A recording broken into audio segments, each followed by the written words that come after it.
This is the another reading in our course. This is India's Tryst with Destiny by Jagdish, Bhagwati and Aravind Panagariya. There were few pages in our reading. The first one is the myths originating in ascendancy and decline of socialism. हम इसको दो parts में करेंगे. So we're going to talk about the way socialism it went up and then it went down, right? So in the initial years after independence, when Nehruji was the prime minister, socialism was an important place. It has an important place in the entire economic framework, but it came to occupy far more important place when Indira Gandhi was made prime minister, right? So please write one line: socialism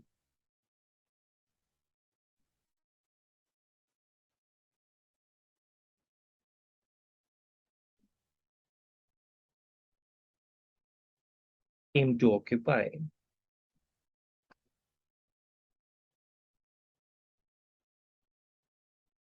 far more important place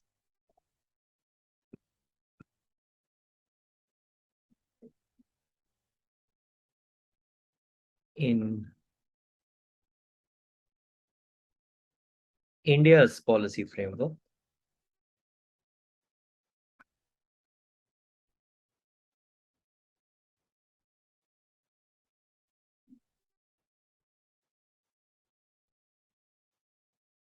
in Indira Gandhi's regime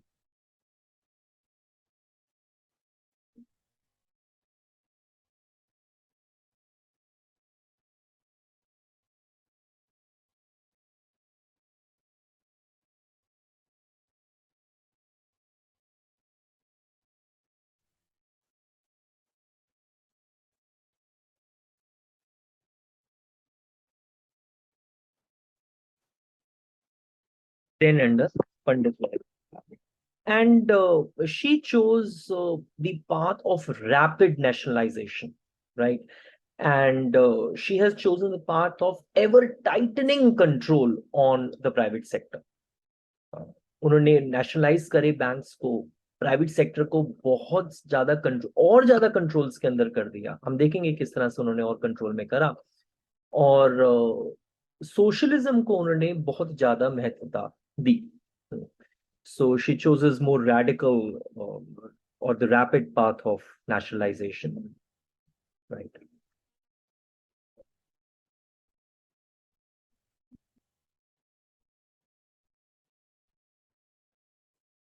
Nationalization on the one hand, and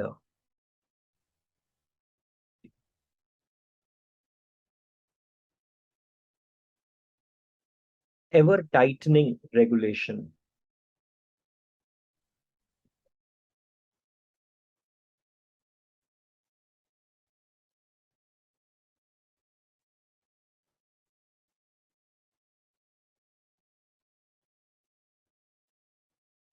of the private sector. पहले तो उन्होंने जो बड़े बड़े banks थे उनको nationalise कर दिया. 1969 में उनको स्टार्ट कर दिया. और उन्होंने और भी जो इंपॉर्टेंट कंपनीज थी जैसे कि insurance, general insurance companies, oil companies, coal mines, उनको भी नेशनलाइज करना स्टार्ट कर दिया. सो ये सारी की सारी कंपनीज अब पूरी तरीके से स्टेट के पावर में थी, राइट? एंड उन्होंने प्राइवेट सेक्टर को भी बहुत ज्यादा नहीं छोड़ा. She went on after the private sector. उनका ये मकसद था कि हम प्राइवेट सेक्टर को इसलिए रेगुलेट कर रहे हैं that we want to get away with the concentration of power in the hands of few.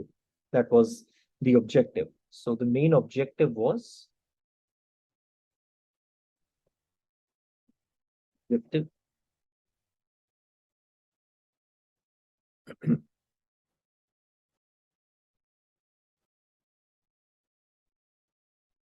of combating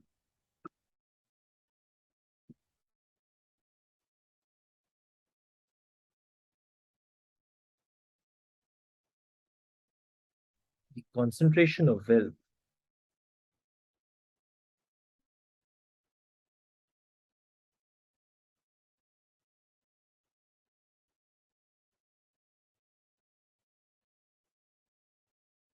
in the hands of few. तो देखिए, I mean, what kind of arguments authors are giving that very fierce form of socialism was being taken up under Indira Gandhi's regime, and uh, and how exactly she went after private sector. She said this. She said this, that there were few measures which were taken up. So foreign equity was diluted to 40% or less in all large firms, right? अगर आपके पास foreign का पैसा नहीं है और foreign का बहुत ज्यादा रोल नहीं है, तो डेफिनेटली आपके लिए फंड्स के लिए प्रॉब्लम होगी. देन और वो फॉरेन इक्विटी भी जो कि 40% और लेस से कम थी, वो भी बहुत कम काइंड ऑफ इंडस्ट्रीज के अंदर दिया गया था कि आप हर तरह की इंडस्ट्री में फॉरेन सेक्टर नहीं आ सकता. वो भी कुछ ही इंडस्ट्रीज थी उनके अंदर ही दिया गया था, बहुत ही रेगुलेटेड तरीके से. दूसरा, हमारी कंट्री ऑलरेडी लेबर अबंडेंट, अभी भी लेबर अबंडेंट नेशन है. हमारा comparative advantage labour intensive products में है. तो जो large firms labour intensive products produce भी कर रही थी, उनके लिए भी यह मुश्किल थी कि बहुत सारे गुड्स रिजर्व कर दिए गए थे स्मॉल सेक्टर के. तो अब उन गुड्स के लिए लार्ज फर्म्स नहीं बन सकती. सो इस तरीके से उन्होंने कंसंट्रेशन ऑफ पावर को इरेडिकेट करने की कोशिश करी. उन्होंने कहा कि जो अर्बन लैंड होल्डिंग्स हैं वो भी एक मात्रा तक ही जा सकती हैं. There was the limits on the size of urban land holdings. जो लार्ज फर्म्स हैं वो ले ऑफ नहीं कर सकते वर्कर्स को आसानी से. There were restrictions on layoff and retrenchments, right? Government का कंट्रोल इंपोर्ट और एक्सपोर्ट पे बहुत ज्यादा आने लगा. तो ये सारी की सारी चीजें लार्ज फर्म्स के विरुद्ध थी. फॉरेन कैपिटल वो ले नहीं सकते आराम से.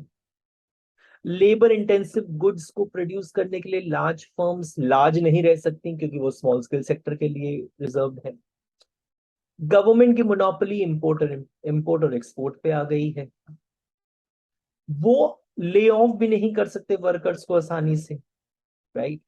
और अर्बन लैंड होल्डिंग्स भी स्ट्रिक्टली लिमिटेड है. तो इन सारे के सारे तरीकों की वजह से जो प्राइवेट सेक्टर था वो हिल गया था. मतलब private sector was not making much profit. और इसका रिजल्ट भी आया.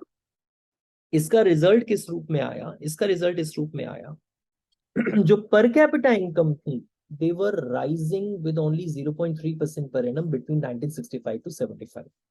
इसका जो रिजल्ट था 1965 से 75 के बीच में 0.3% पर एनम से पर कैपिटा इनकम ग्रो कर रही, कुछ भी ग्रो नहीं कर रही थी. आप ये सारे मेजर्स कर दोगे तो ग्रोथ होगी कहां से? और ये तो पर कैपिटा इनकम की बात थी. जो प्राइवेट फाइनल कंजम्पशन एक्सपेंडिचर था वो और कम राइज कर रहा था.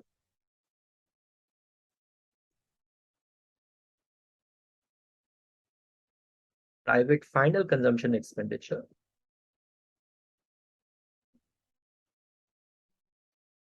was rising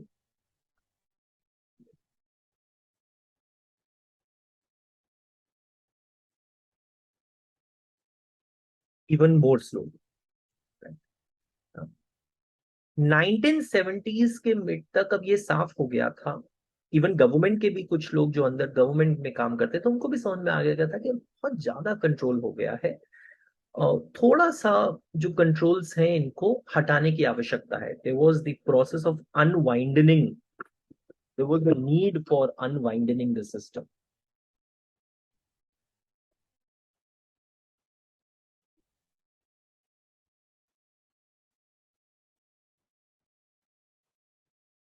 unwinding.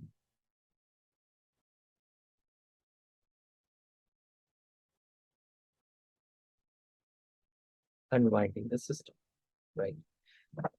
थोड़ा सा ये जो अनवाइंडिंग द सिस्टम है ये चालू हुआ. कुछ थोड़ी थोड़ी लिबरलाइजेशन दी गई. It was a piecemeal liberalisation you can say. हाँ,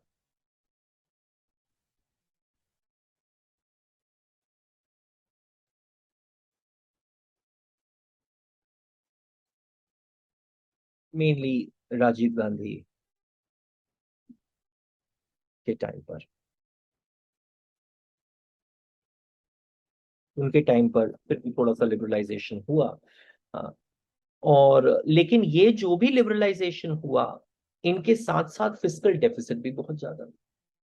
आपने थोड़ा सा लिबरलाइज कर दिया, थोड़े से कंट्रोल्स हटा दिए, लेकिन फिस्कल डेफिसिट बहुत ज्यादा थे, वेरी हाई।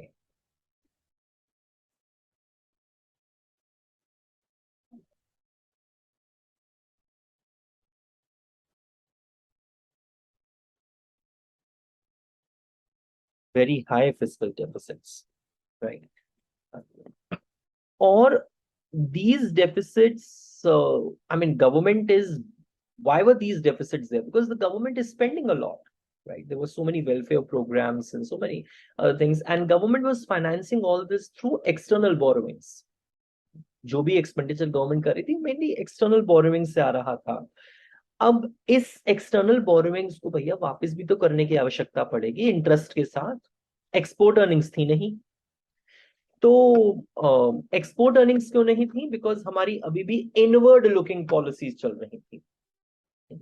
हम अभी भी ऐसे गुड्स बनाने की कोशिश कर रहे थे कि हमारे को इंपोर्ट ज्यादा ना करने पड़े, इंस्टेड ऑफ इस बात पे ध्यान देने की कि हमारा कंपैरेटिव एडवांटेज किस में है and we should be rather producing that more. लेकिन ऐसा नहीं हुआ। All of this led to, आपको ये फिल इन द ब्लैंक्स लिखने पड़ेंगे, ठीक है, अपने नोट्स के अंदर। All of this led to BOP crisis. उसकी बात की स्टोरी आपको पता ही है, कि बीओपी क्राइसिस हुए, और BOP crisis, they have triggered the new economic policy, और it had, or in other words, it has triggered economic reforms.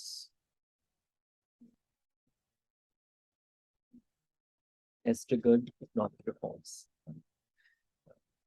So economic reforms हुए भी, और हमारे को समझ में आ गया था कि 1970s और 80s में जिस तरह से सोशलिज्म चढ़ा था, कि और पूरी तरीके से आपने प्राइवेट सेक्टर को स्टिफल कर दिया था, उसकी ग्रोथ को, ये समझ में आने लगा था इंडियन इकोनॉमी को कि ऐसे नहीं चल पाएगा, राइट, ऐसे नहीं चल पाएगा।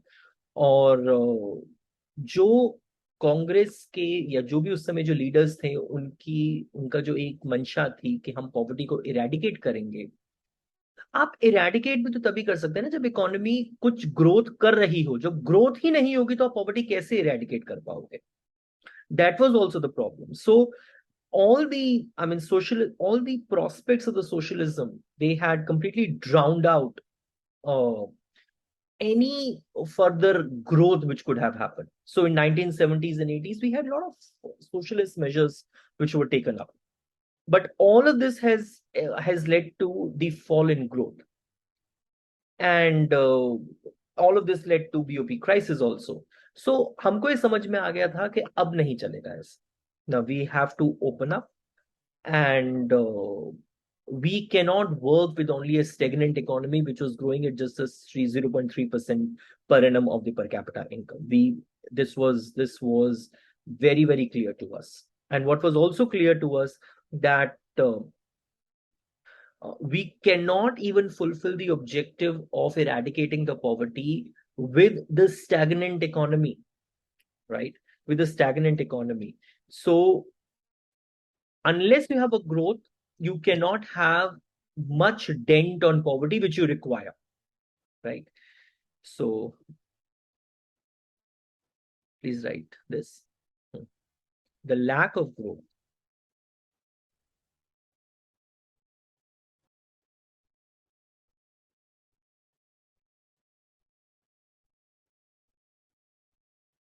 the lack of growth meant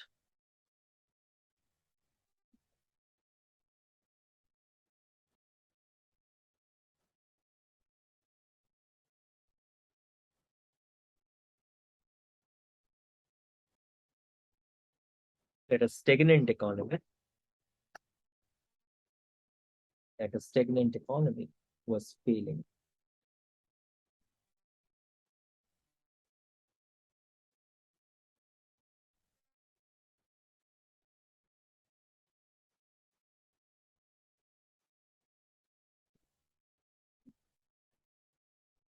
make a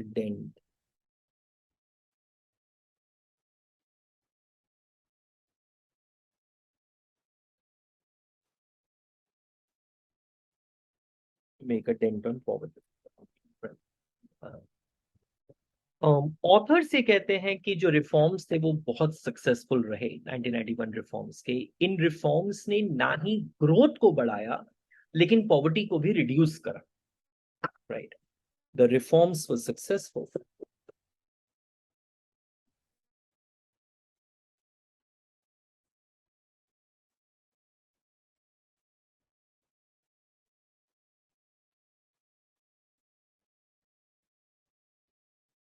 The reforms were successful.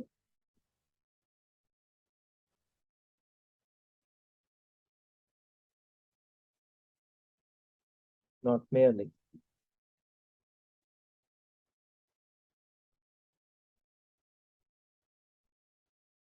in accelerating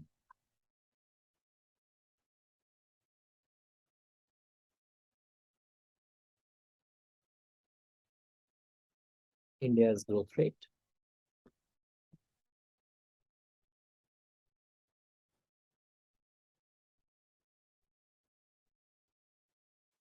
But also in reducing poverty. हम पहले की रिकॉर्डिंग्स में भी देख चुके हैं पॉवर्टी किस तरह से रिड्यूस हुई है। कुछ पॉइंट्स हमने इसमें भी डाले थे कि पॉवर्टी 90s में कितनी थी, 2000 में कितनी थी। ये सब कुछ है तो रिफॉर्म्स का ही असर, यही बताने की उन्होंने कोशिश करी। और फिर उन्होंने ये भी कहा कि कुछ कंप्लेन्स रही ग्रोथ के बारे में, जो भी ग्रोथ हुई रिफॉर्म्स की वजह से उसके लिए भी कुछ कंप्लेन्स रही, और इन कंप्लेन्स को मिथ की तरह से लेते हुए ऑथर्स ने उनको डिस्पेल करने की कोशिश करी है। Complains,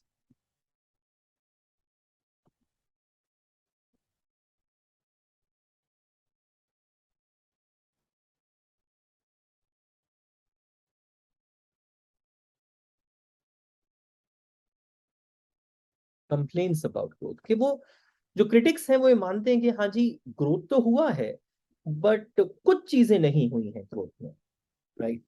so it was not inclusive.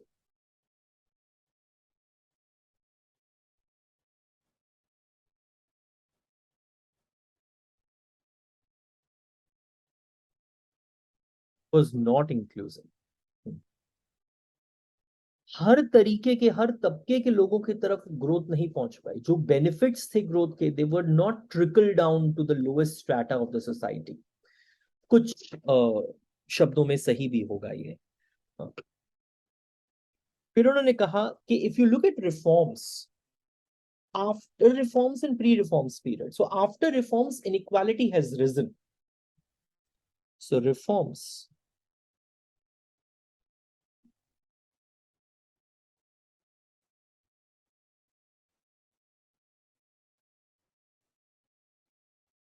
have increased inequality.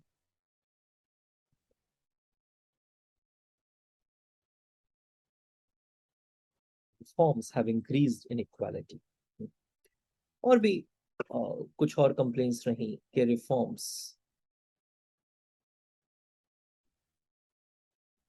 have increased corruption.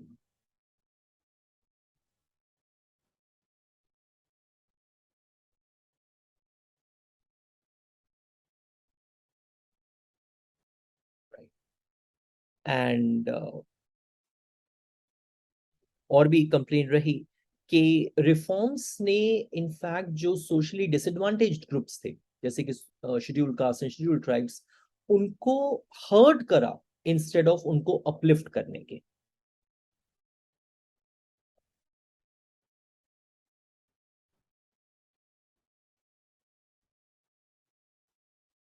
They even hurt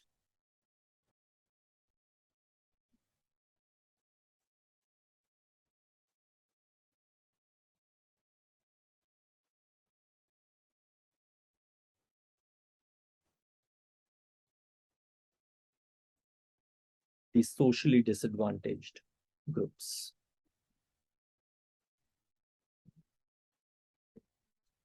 देखिए सारे के सारे मिथ तो हमारी रीडिंग के अंदर नहीं डिस्कस है, बुक के अंदर ऑफ कोर्स सारे के सारे मिथ डिस्कस होंगे। हम एक मिथ के ऊपर बात करेंगे और हम उस मिथ को किस तरह से ऑथर्स ने डिस्पेल करा है उसके बारे में बात करेंगे। That reforms do not explain the faster growth in India since 1991।